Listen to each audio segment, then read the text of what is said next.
முக்கடல் சங்கமிக்கும் இந்த குமரி மண்ணின் மைந்தர்களே,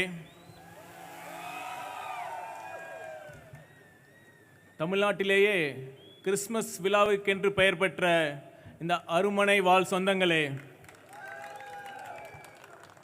ஸ்டீஃபன் அண்ணா அந்த பெயர்லாம் படிக்க வேணான்னு சொன்னார்.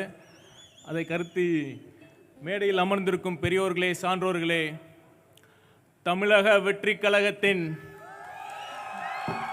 வெற்றி தலைவர் அண்ணன் விஜயின் நெஞ்சில் குடியிருக்கும்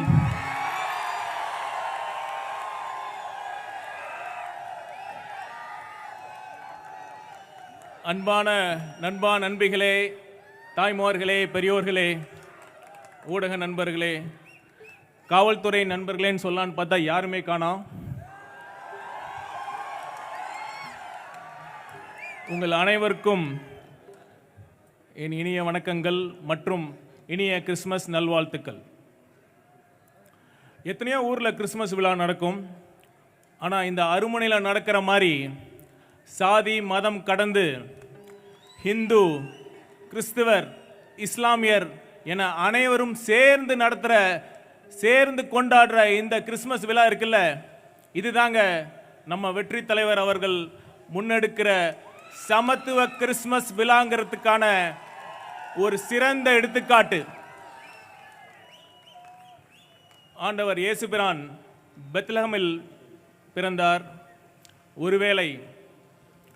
ஒருவேளை அவர் தமிழ்நாட்டில் பிறக்க விரும்பியிருந்தால் இந்த குமரி மண்ணில் தான் பிறந்திருப்பார். ஏன் தெரியுமா? எம்மதமும் சம்மதமும் என்பதை போற்றி மனித நேயமே உண்மையான மதம் என்று போற்றும் இந்த குமரி மண் அப்படிப்பட்ட ஒரு புனித மண். அப்படி சமூக நல்லிணக்கத்தை பேணி பாதுகாக்கும் இந்த குமரி மக்களுக்கு மீண்டும் ஒரு முறை என் வணக்கத்தை தெரிவித்துக் கொள்கிறேன். நல்லா யோசிச்சு பார்த்தீங்கன்னா ஒரு உண்மை புரியும். ஆண்டவர் இயேசு பிரான் எங்கு பிறந்தார்?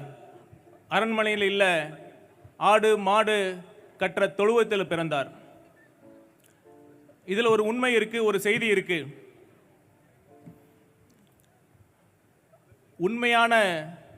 உண்மையான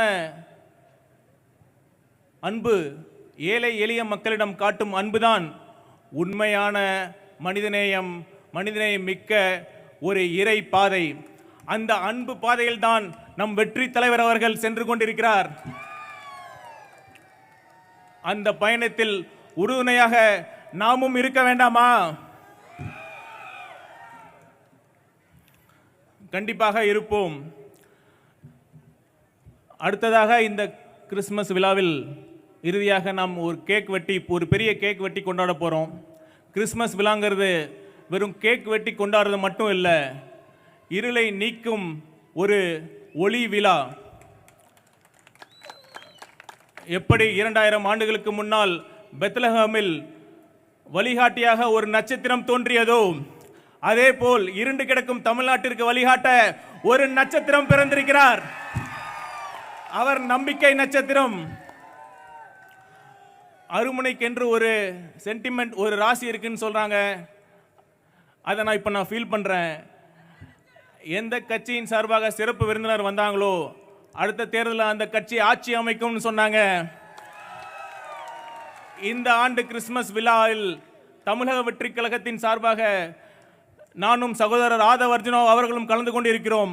நிச்சயமாக என்னால் சொல்ல முடியும், அடுத்த ஆண்டு தேர்தலில் தமிழக வெற்றி கழகம் அமோக வெற்றி பெற்று ஒரு மதசார்பற்ற சமூக நீதி கொடுக்கும் ஒரு உன்னத ஆட்சியை தலைவர் அவர்கள் கொடுப்பார் என்று என்னால் உறுதியிட்டு சொல்ல முடியும்.